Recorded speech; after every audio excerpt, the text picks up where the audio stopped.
Act. It is why we have created a committee on the Democracy Shield, on why I am proud to lead an institution that places democracy at the very heart of everything we do in helping countries that want to join the European Union, in helping neighboring countries that look to Europe for that democratic protection. We need to be prepared to give it, and we need to fight for it. If we don't fight for it, the space will be filled by those who do not want us to exist.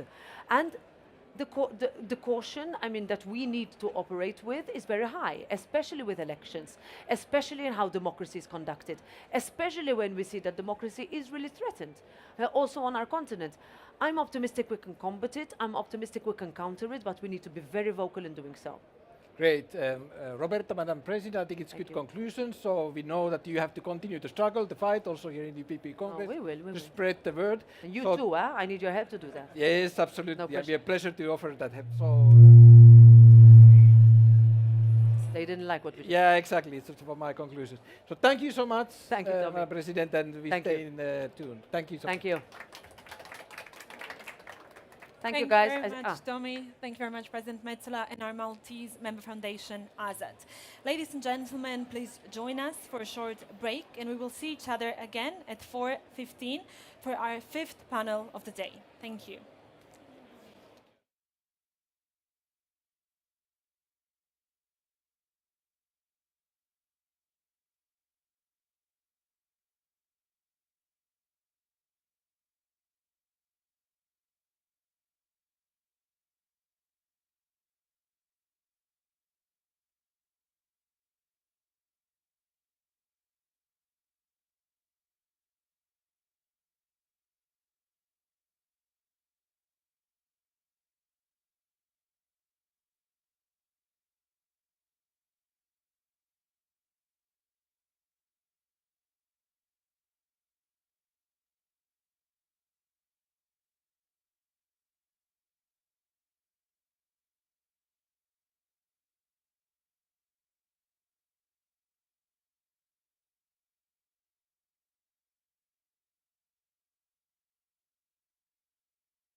Dear viewers, welcome back. It is my great pleasure to introduce to you our next panel, which will be conducted by Dr. Owen Drea, the Martin Center Senior Research Editor.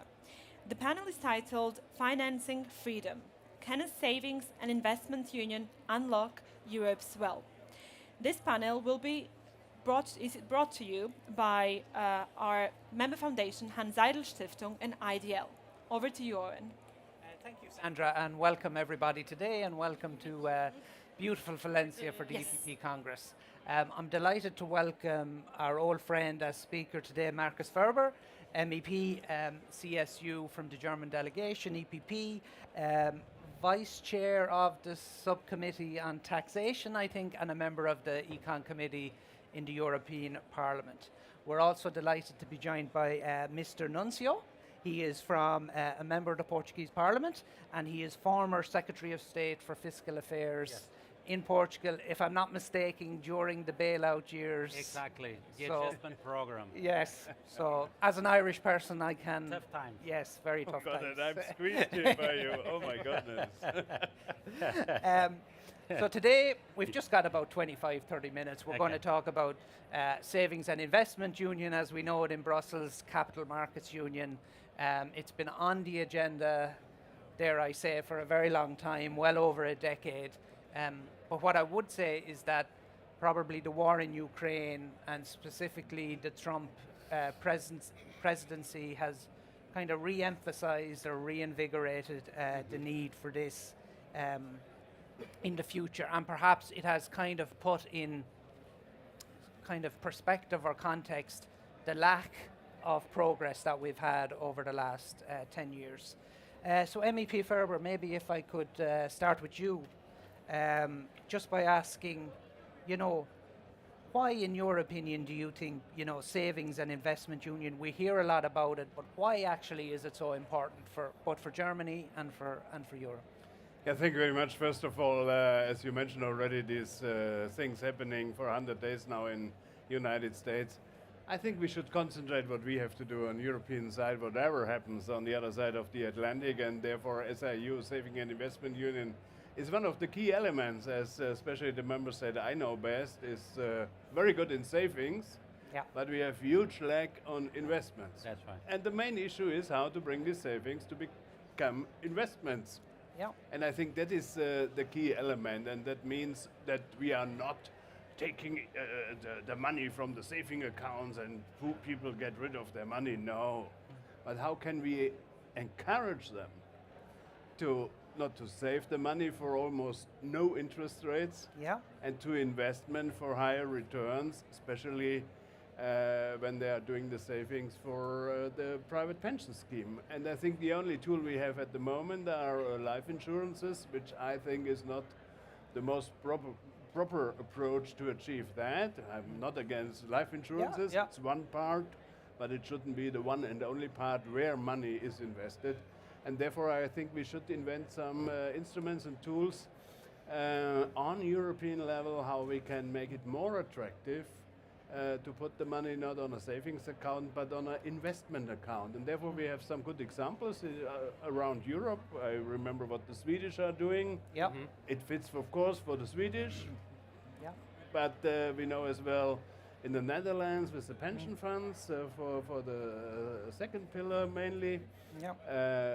So we should think on a lot of these ideas, how to make this attractive. And as the Germans are really the saviors, I think it's very important for Germany as well. As I said, we have a lack on investments as well in Germany. Yeah.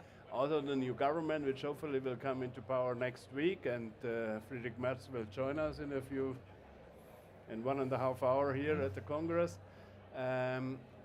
We have a plan how to boost investments, Yeah. but if we can attract this boost for private investors additionally, I think we can achieve a lot. Yeah, and it's interesting, Mr. Nuncio, kind of coming to you because, if we think about the long-term EU objectives, we've got the green transition, digital transition, there's security and defence. There's no shortage of areas in Europe that need investment. So I'm just wondering from your perspective, isn't savings and investment union also absolutely critical to reach kind of the longer term objectives? Yes, first of all, thank you very much for the invitation. I'm delighted to be here. Yes, in my opinion, a savings and investment union is crucial for the European Union and for achieving its long-term objectives.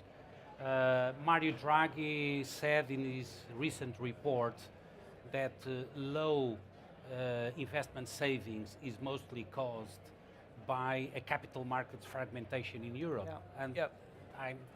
I think he's completely right.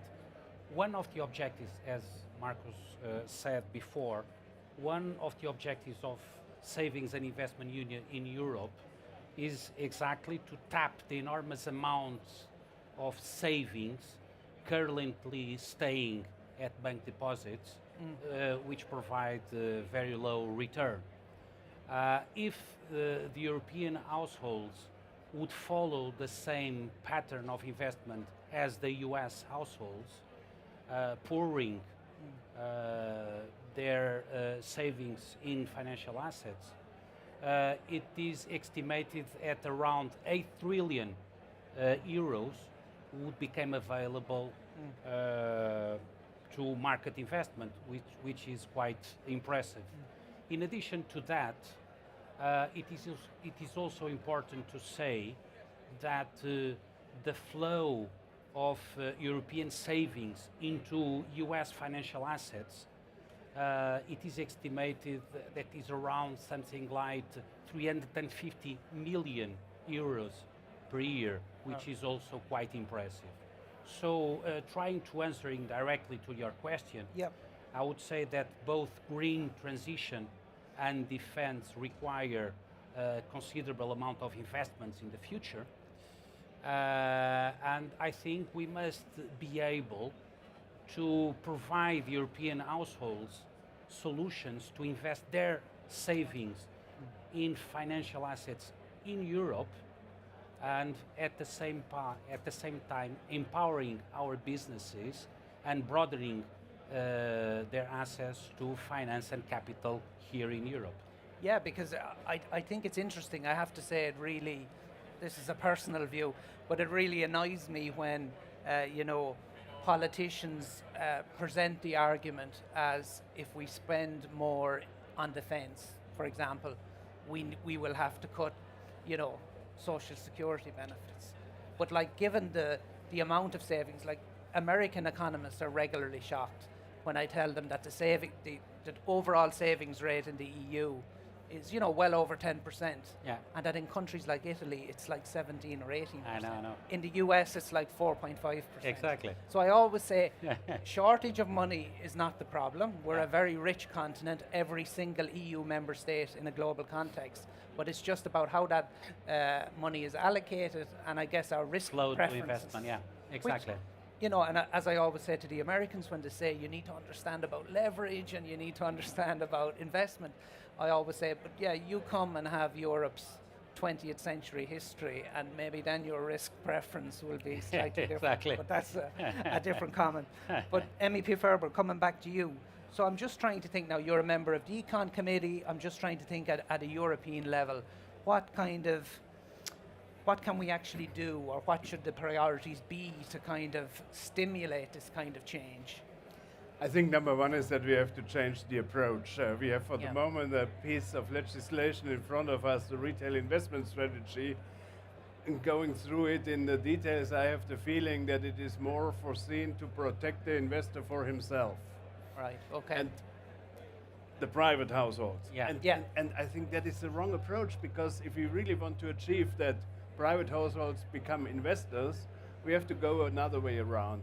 And that means number one of, what's with this micro? Yeah, it's a horrible, maybe it's better now. Number one is how to attract investments for private households and what the public can play a role for. So I think the public, like we did in InvestEU, can take some of the common risk, which cannot be borne by someone individually, but on top of that, private investments can be organized. But taking the risk idea into account, For me as a private investor, as a private household, I would never be allowed to do so, except I sign hundreds of pages Yeah. that I'm really willing to do so. But what is my reaction if I have to sign all of this? Oh, maybe it's very dangerous, otherwise I wouldn't have to do so. So, Yeah. sorry to say it very clear, this retail investment strategy is not strengthening the retail investor, Okay. it's weakening the retail investor in having access to these products. And therefore I think what we have to do is to rethink, as I said, what has to be taken as a risk from the public side Yeah. for everyone, and then for professional investors as well, or for those sampling private money to act like a professional investor, which then can invest on top of that. And as you rightly said, so defense is nothing for the private investor, so we need the public hand for doing so.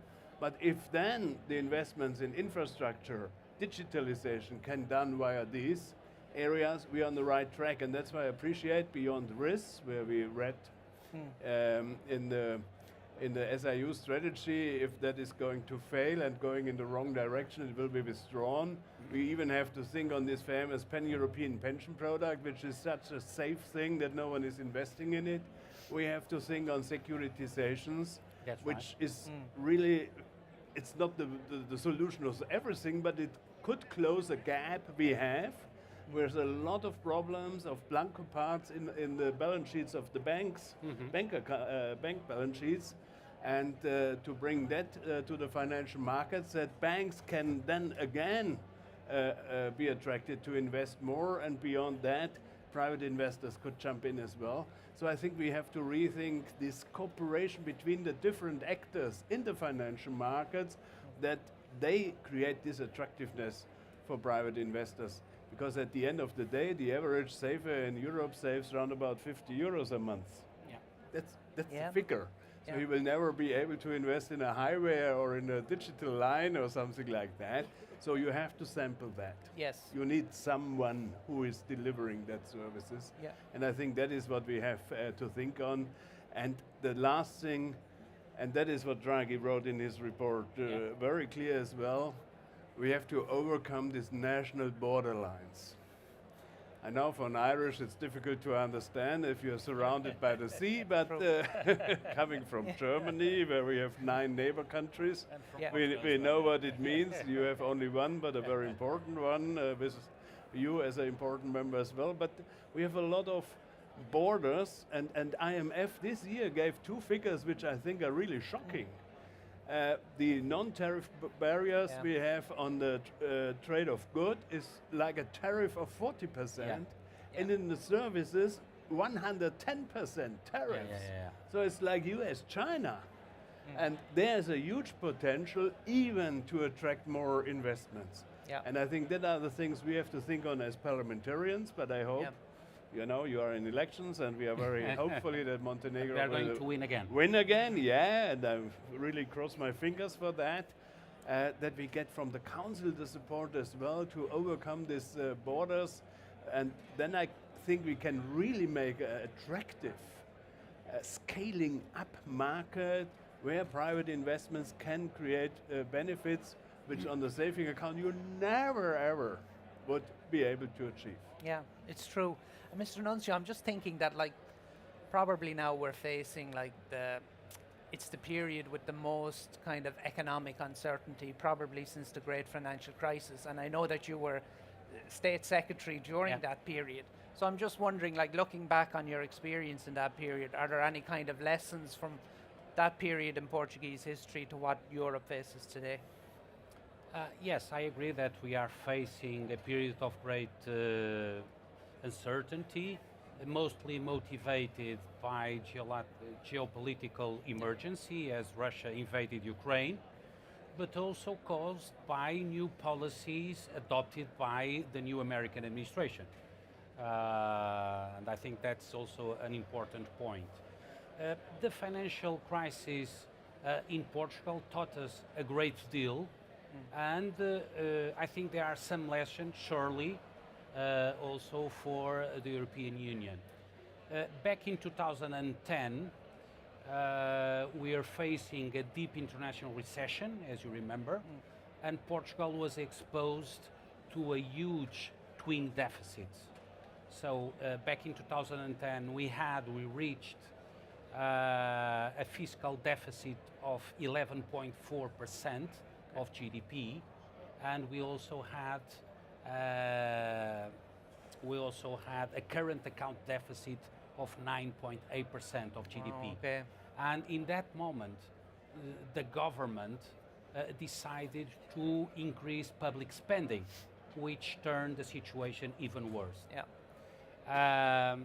As you mentioned, I serve as Secretary of State for Tax Affairs in the government that was responsible for implementing the adjustment program.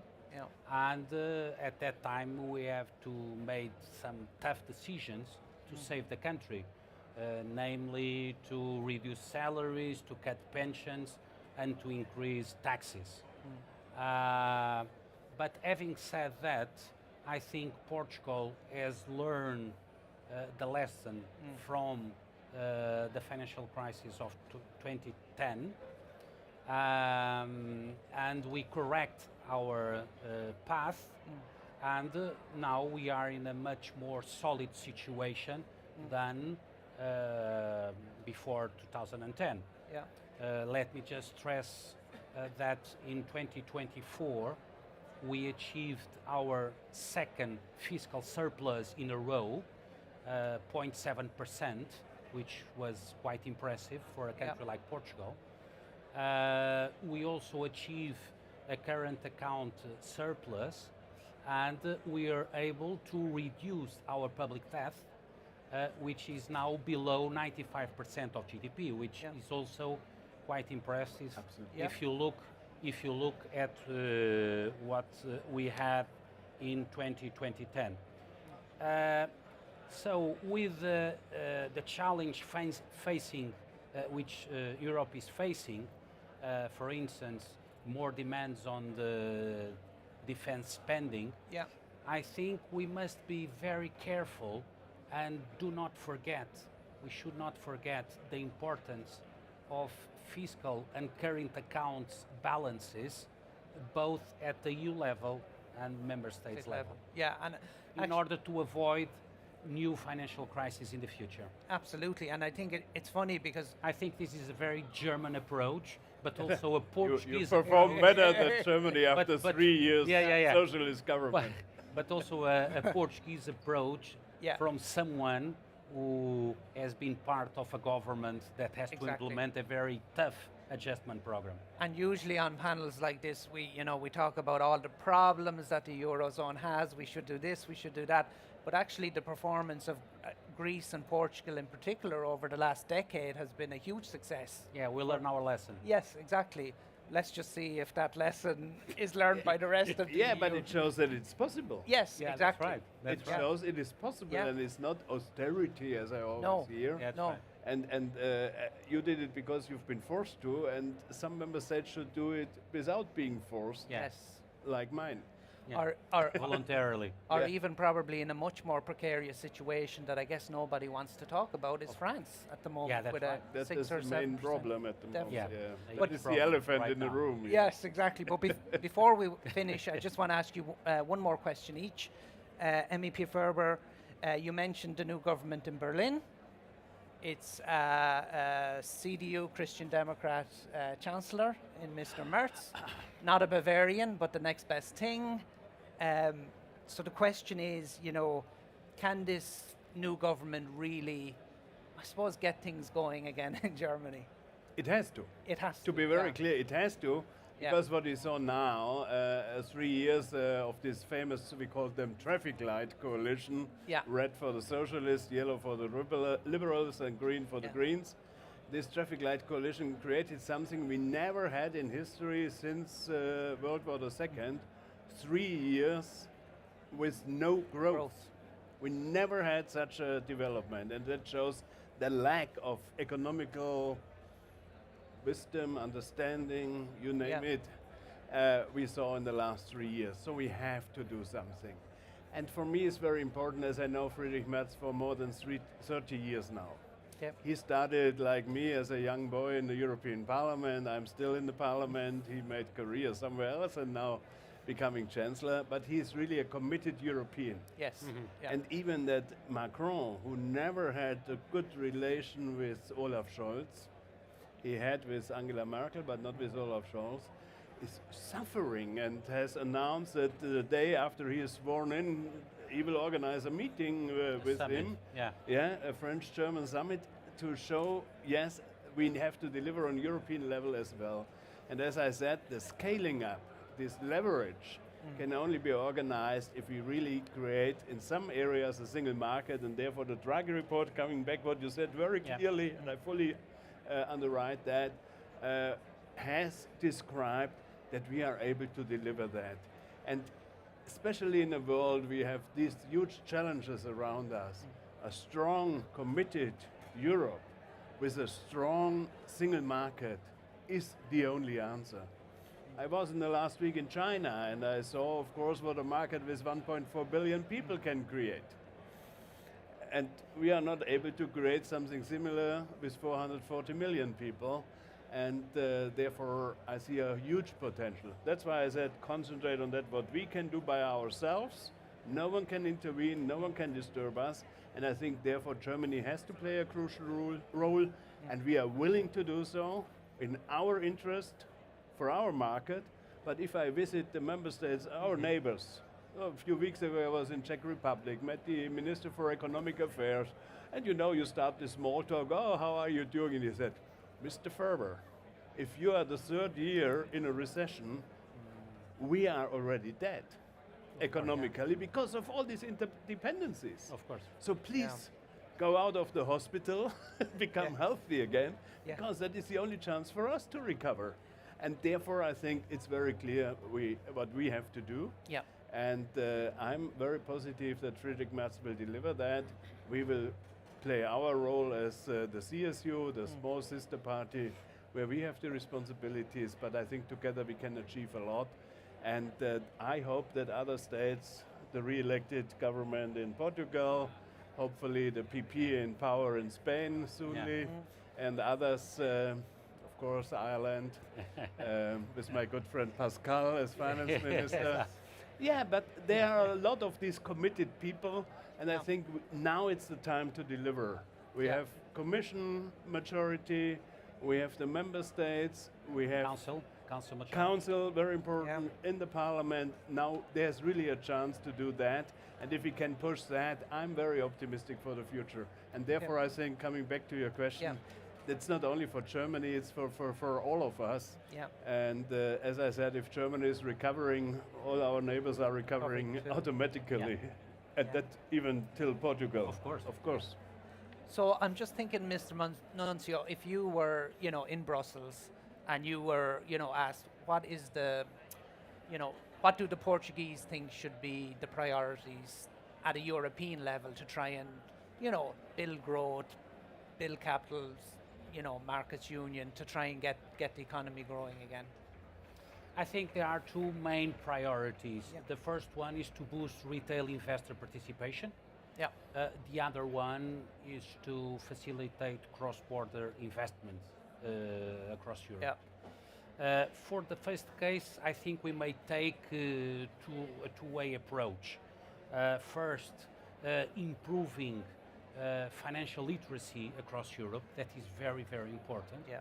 On the other hand, at the member state level, to adopt tax incentives for this type of savings. I think it will also be important to promote the market.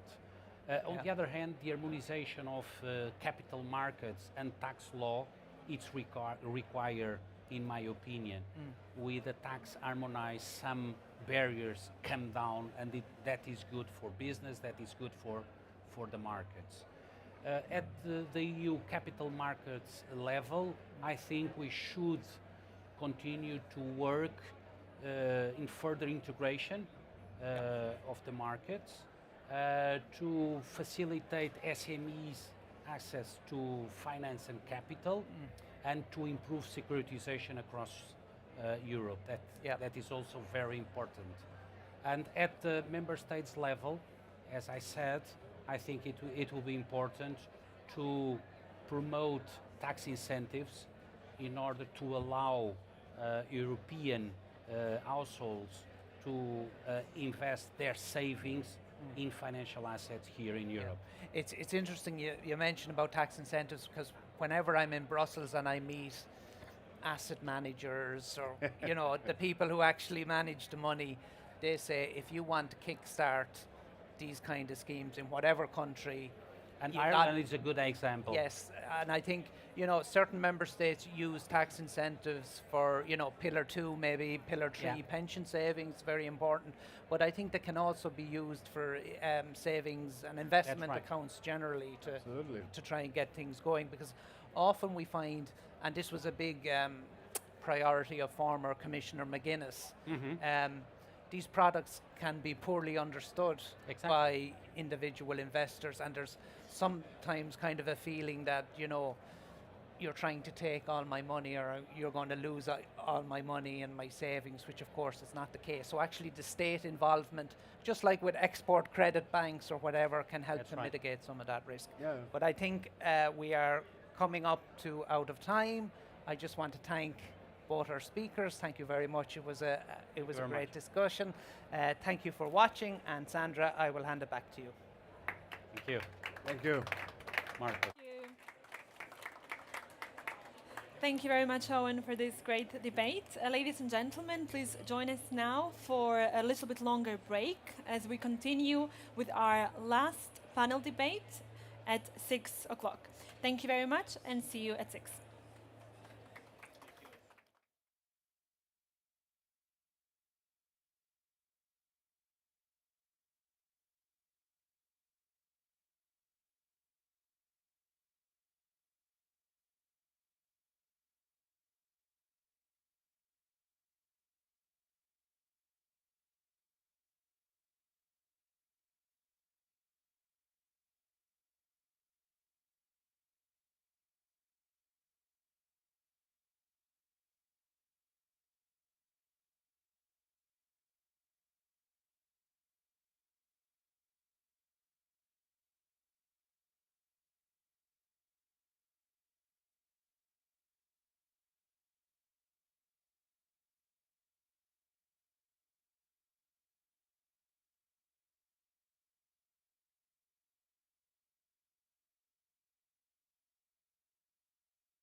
Network in Valencia at the EPP Congress. We will now start with our last debate for today, titled Defending Europe Towards an Ambitious European Security Architecture, brought to you by our member foundation, Karamanlis Institute and Campus Tivoli, from Greece and Austria, respectively. The moderator is my colleague and a research officer at the Martin Center, Ionela Cholan. Ionela, over to you. Thank you very much, Sandra. Welcome to the last panel for today. We'll be discussing about defense, defending Europe towards an ambitious European security architecture. This is the title. We have 30 minutes to resolve these critical issues for the Europeans, and I'm sure that we'll have a very interesting discussion. We are honored to have with us today two distinguished speakers. I will start with you, Deputy Minister of Foreign Affairs, Mr. Hagi Vasiliou. You are representing Greece, which is part both of the European Union and NATO. And then welcome to the Martin Center, President Sobotka. You are the president of Campus Tivoli, our member foundation from Austria. Austria, it's not part of NATO, but it's part of the European Union. So we'll have this different perspective about security and defense in Europe and what the European Union is doing currently. Let me start with a question that, Deputy Minister, first I will ask you the question to you because we'll focus mostly on NATO and then we'll also try to have the European Union national perspective. So we know for several months that there is this growing fear among Europeans that we might have an American retreat from Europe. And what does it mean? There are discussions about the Trump administration pulling the US troops from Europe. There is the discussion about the credibility of Article 5 commitment for the Americans. In your perspective, Deputy Minister, how can we accelerate the development of credible European pillar of NATO? On one side, to show to the citizens that the Europeans are committed to protect the conventional security on the continent, also show to the American partners that we are committed to do more for our work in Europe. Well, you know that there is a modern term, namely the strategic autonomy of Europe, which is a term in the European Council's official text since 2013. So it's a 12 years old, let's say, term, which is still a big question. This is one of our common European goals. And allow me to tell you that the Trump administration, what did they do? They strongly urged the EU to take greater responsibility for its own defense, which is, let's say, a valid request. So as a result, the strategic autonomy is a non-negotiable priority for us. And I'm happy that the Greek Prime Minister, Mr. Mitsotakis, along with President Macron from France, were the first leaders that presented a vision about strategic autonomy of Europe a couple of years ago. And they were able to put this term in the official European language. So we started discussing about this issue at that time, à l'époque. What is our vision for that? Is not to make a European army ready to fight, to organize wars, or to travel outside the European territories. No, not at all. We are talking about a European army branch, military branch, that could be, let's say, a supplement to the NATO armed forces. And at the same time, we say that we have to enhance our defense readiness and industrial capabilities. What do I mean? I mean that we need to promote competitiveness, research and innovation among European companies and entrepreneurs.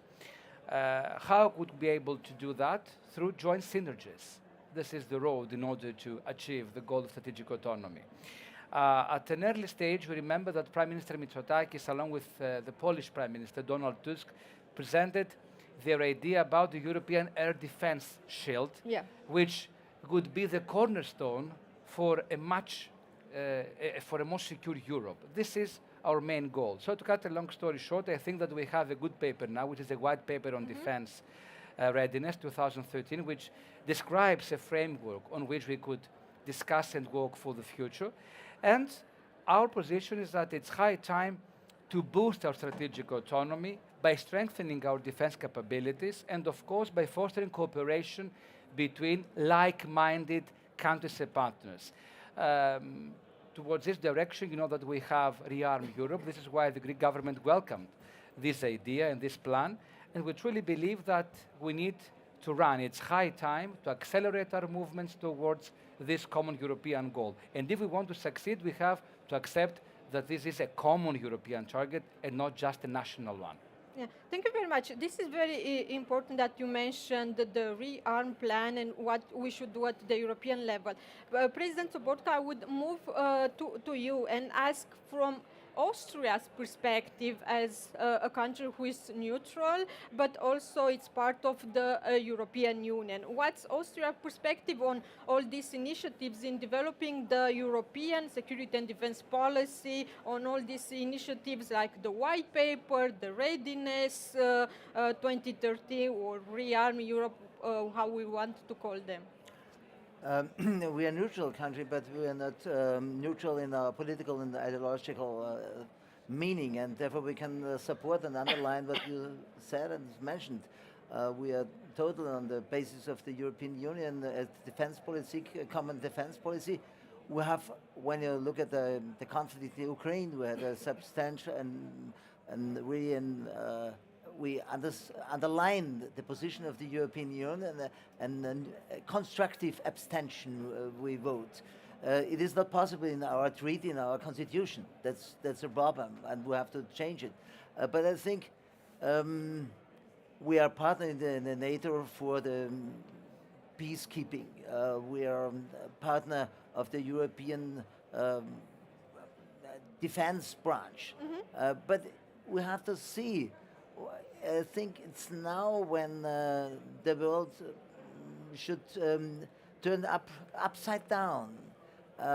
It's the last chance and the last opportunity for the European Union to find a new spirit of the common defense system. But when you look back, the last common project was the Eurofighter. It was ERDS, it was the industrial section of aeroplanes. And since this, for the years, there was no common system. I hope that the white paper and will be the framework. You mentioned that's a framework for also for industrial policy, for rearming Europe. But it's so spreading, and we see that it's not so easy to find a common interest for in arming industries. When you look at Austria, we sold our munition company. We have, sometimes we built rifles, we sold it. We had tanks, we sold it because it's was a position since 1989 that Fukuyama said is the end of the history. There was we had never be attacked from each another country. And now we see, since the war in the Ukraine, since near Middle East, what happened, since the many conflicts, that Europe is not an island. And we have, I think it could be really a possibility, and therefore we support all the initiatives that will make Europe stronger. And when you see that in the Cold War, there was the intention to be so strong that you will not be attacked. And that's it's gone. And we must rebuild all our brain. But I'm not sure Europeans, and look at Germany and France and Italy and Austria as well, are really able to put the arms and defend our freedom, our society, our human rights when we are attacked. I'm not sure it is possible to do it. Greece is a little bit different. You're really in a special situation. You know that we're a big spender as well yeah. inside the UN NATO, Yeah. which means that Greece is a good example of a country that is ready to invest in its army abilities. You have made more than others. And in the other countries, we spend in the 90s 0.5% of our GDP for the military side. But we are really partners when you look in the Balkans. We are in the peacekeeping forces. We are very well educated. We are the partners of all the armies. I think it's in our interest to have a strong European Union. But you have to see that each country has a different roots we're coming from. Yeah. And I really hope, and you are right, both of them are right, that we need to build this credible European deterrence. And for that, we need to make sure that we have enough capabilities, we have all the strategic enablers, especially those strategic enablers that we currently are dependent on the American partners. And of course, we need the political will. We need to explain to our population the fact that the Russian threat will remain for the immediate to medium term, that there might be the possibility to have a Russian attack again on the continent, in the eastern flank. So I would also want to move one step further, because both of you were saying about the white paper for defense. This is a new initiative at the European Commission. For the first time in the history of the Commission, we have a commissioner for defense and space. We have for the first time the Commission working more on building defense policy, which traditionally was considered competence of the member states. And we have now this white paper for defense, which is also a new milestone for the European institutions. In your view, what are the three main structural problems or political challenges at the EU level or member states level from building a unified or coherent approach to security and defense? Look, first of all, we're living in a time of change. In a world of instability, uncertainty, that means that strengthening the European Union's defense capability is at least essential. Yes, for Greece it's a priority. And if we continue going on with the previous data, that means that we cannot accept the reality. The reality is totally different today. And we don't have only the threat coming from Ukraine, from Russia. We have, first of all, threats in the Western Balkans, in the Mediterranean Sea. We have threats in the Middle East, and of course we have cyberspace as well. That means that we need to move forward. I don't think that there are challenges preventing Europe from having a unified front, but I think that we have some challenges inside. Sorry, excuse me. No problem. So I think that we have some challenges to deal with inside the European family. First of all, we need coordination. Without a robust coordination mechanism, we would face the danger of fragmentation in investment among member states. This is, to my opinion, priority number one. The second thing is financial market sensitivity. We understand that we have to discuss about Eurobonds maybe, or any other means of funding, of common funding, in order to support such a concept for the European military action. And last but not least, I think that we need democratic legitimacy. We need all the parliaments on board, not only the European Parliament, but the national parliaments as well. And we need, of course, a transparency in the procurement process in order to send a message to the European people that we are here to invest their money in the proper way. So this is what I believe, and I think that we don't have so much time to make it happen. We need to move as soon as possible. I agree with the fact that we have to move as soon as possible. The plan that Commissioner Kubilius have is this Readiness 2030. Basically, we have a deadline by 2030 to put our house in order, at least to increase more the defense spending on building more capabilities, on joint procurement, on buying more Europeans and building more in-house European. I would also want to ask you, President Sobotka, in your view, what are these structural problems that keep us separate and keep us fragmented in not building a solidified European defense union? Yeah, the minister mentioned that what we should do and what we should provide. But look at the industries, the weapons industries. Russia is now able to 4 million munitions per day. In Europe, it's 1 million. We are quite bigger and quite stronger, but we are not able to do it. Our industries is quite weak. We are not harmonized. Look at in America, you have one tank and one structures, and we have 27 different structures. That's really one of the biggest challenges, and I think it's also on our mindset.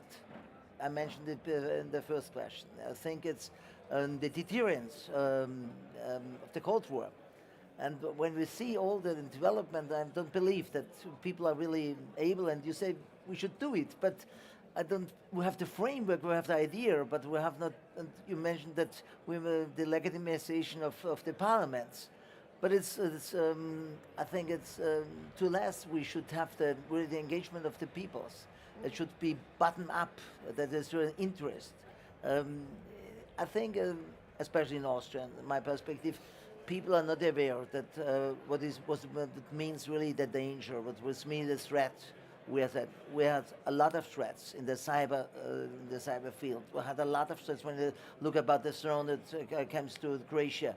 Nobody has an idea that a drone comes from the Ukraine or from Russia to the Croatian, and an impact, really a big impact there. Therefore, I think it should be also, we should work on our brain and our education and field, and perhaps we can see that it's when we want to hold our welfare and when we hold our standards, we have to do more. It's I think it's a morning call for us to do more when America is not really willing to protect us in this form, that we have to see what our obstacles for a common spirit, what we have to do in the future. But I'm not so optimistic. I think it will be a long period, and it's my experience. People always change their mind when they're really affected, when they really see what happens. So you don't believe that we reach that point, critical point, for the citizens to feel the urgency or for the politicians to feel the urgency to look at the right migrant situation. The beginning of 2015, people went to our railway stations and welcome all the flows of migrants, and now they see the big problems what we have. We have really in the last years. Muslim community grows up in an enormous way, 10%, and it's changed our attitudes, our behavior in the society. People see it not; they didn't see it in 2015, but they see it now. And then now they have this the sensitivity to be ready to change their mind. Yeah. When we are speaking about all these ideas on the future European security architecture, we are also thinking about the fact that all future European security architecture will have to take into account Ukraine. Of course. My question to you, Deputy Minister, how can we integrate Ukraine and its lesson learned from the war in all these European defense initiatives that currently are developed in Europe? And I have a further question. What other partnerships in Europe or beyond Europe do you envision that you should focus on to strengthen more our strategic approach in the world, but also to secure more our future architecture that will be building after a ceasefire? First of all, I would like to make a general remark on the situation in Ukraine. You know that the Greek position and the position of Prime Minister Mitsotakis is crystal clear from the very first moment. We're standing by Ukraine.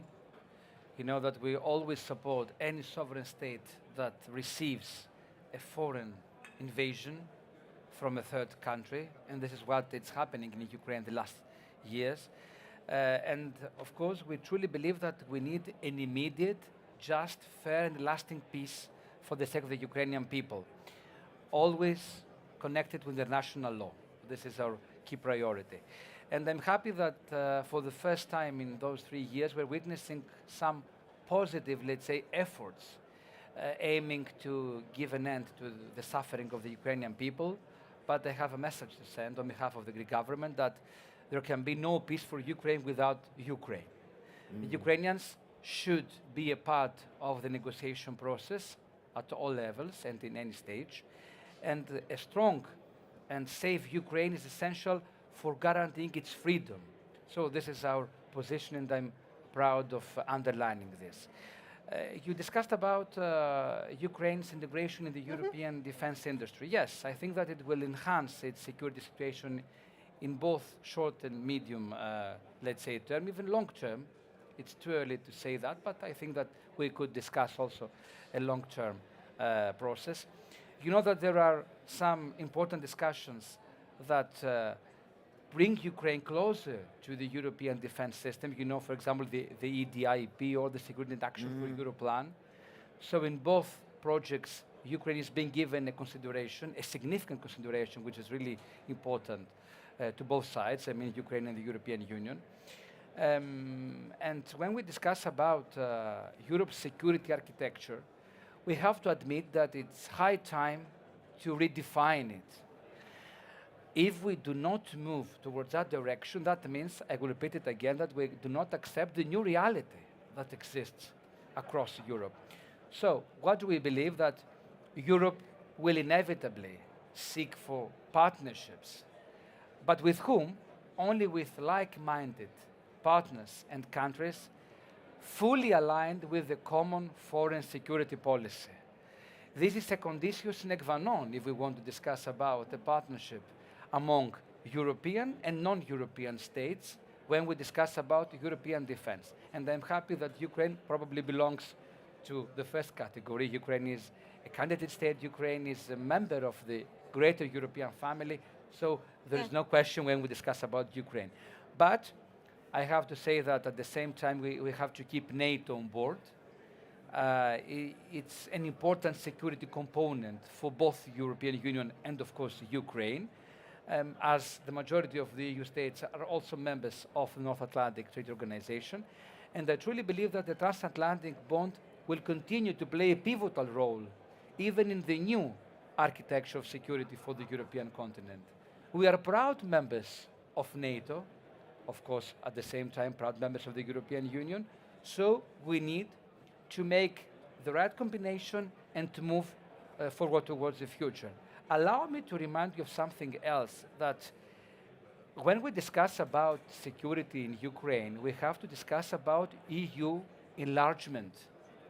This is why we truly support Ukraine's European vocation, and at the same time, we have to support the Western Balkan states' Since 2003. European vocation. Exactly. Since 2003, I Thessaloniki. understand that sometimes there is a fatigue in the European societies about either Ukraine or Western Balkans, but we have to send a clear message.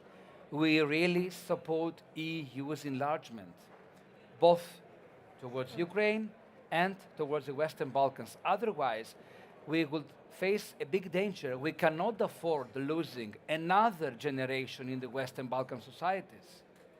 You know that for almost 2 decades, the European Union turned a blind eye on the Balkan societies that were lasting for a European future, for a European perspective, for freedom, for growth, for everything. When I'm talking about freedom, I'm talking about democratic institutions and the rule of law. And what did we do à l'époque? We left them alone, we turned a blind eye on them, and we lost almost 2 generations of Western Balkan people that were lasting for a European future. We should not repeat the same mistake. And I'm happy that the Greek government is at the forefront of the enlargement of the European Union. Yes to Ukraine, yes to the Western Balkans, and yes to all the candidate states that accept our core values and principles. And yes, when we discuss about cooperation with third parties, we have to be sure beforehand that they truly adopt our values, that they truly accept whatever we support in our common foreign security policy or in the common security defense policy. We have also CSDP. Therefore, if anybody wants to join these ideas, we are open to discuss about a possible synergy. So, what is my message today? we say yes to partnerships, but no to dependencies. And this is what Europe has to do in the next years if Europe really wants to make a pivotal movement towards a strategic autonomy. And yes, alongside with Ukraine, which we truly support and will continue to support as long as it's needed. I agree with what you said, and all those partnerships that the European Union will create, not only they have to be like-minded partners, they also have to basically sign a security and defense agreement with the European Union, making sure that we have also the technicalities there in order. And Ukraine has this security and defense partnership. That's why Ukraine can be involved in the European defense market and all this safe financing proposal, for example. But now I would like also to move one step more, because you, President Sobotka, was mentioning that we also have to keep in mind the whole of society approach to security, and we also have to look at democratic security. I'm coming from a country who faced the problems of foreign interference in our electoral campaign in Romania quite recently, a couple of months ago. So I understand that security also requires social resilience. And my question to you is, how can we protect ourselves? We, European Union, can protect our societies from disinformation and manipulation which are coming from foreign actors? First, I want to underline your remarks that we should take care that the enlargement for the six Balkans should be in the same way with the relations to not only the Ukraine, also Moldavia. Yes, of course, Moldova. The Moldova is, it's for us, fully agree. I think, crucial. But when you enlarge the European Union, you have to reform the institutions, because it is not, I can imagine that we can make our enlargement in this way where they do now, with in the structures we are now, with 27 commissioners and the Commission and the Council. We have to find a new process for acting. Or we find a solution that we offer the partners a really a good moment, not to be a full member of the EU, because we are too sophisticated. People don't accept it when you're be there in Macedonia and Albania. Was often there and have seen. You mean Northern Macedonia? No, excuse me, Northern Macedonia. Yeah, you It's see. okay. Yeah, you see it. And or even in Kosovo or in Serbia, we have a lot of problems there. And therefore, I think we should think about it's not a normal process like Romania or Bulgaria. You can continue. We should also think about a new way. And Coming to the question is, I think, to protect our civil societies. When I was a Minister of Interior, I demanded at the beginning we have to tackle the social medias like the online medias. Both have the same effect, but an online medium has an editor or the chief redactor, and the platform has nothing. And we're always 2 steps behind the crime, 2 steps behind deep fakes. We cannot really act as police. We have no really instruments to prevent this disinformation. That's one. But it is also in the technical field. We cannot train really an algorithm in Europe, because we have not the big computers like in America. When you look in the history of the European Union, we have no, since the 90s, we have no social media big company. We have no companies measuring our money, currencies. You have so many lost against the US. And therefore, I think it's for us the last moment to be aware that we have to fight against these influences, really with the strong possibilities we have, and that we should need the technical foundations, we need the laws, because when you look at in America, data are a consumer everywhere. In Europe, it's always based on prevention and always on thinking to protect people. I think we have to change our minds. Then we cannot really, we are not competitive with the others, and therefore we will. When you look about the elections, we have really the problems. We see it in Austria as well, not only in Romania. Okay. The influence of the Russian. Yeah, thank you very much. I know that this topic, we can speak about it for hours and hours without reaching a conclusion, but unfortunately our panel, it's ending. Thank you very much again for your presence and for your insightful remarks. I'm really confident that we'll move in the right direction and that we'll become stronger and will be able to protect the security of our continent and the security of our population as the European Union. Sandra, you have the floor. Thank you.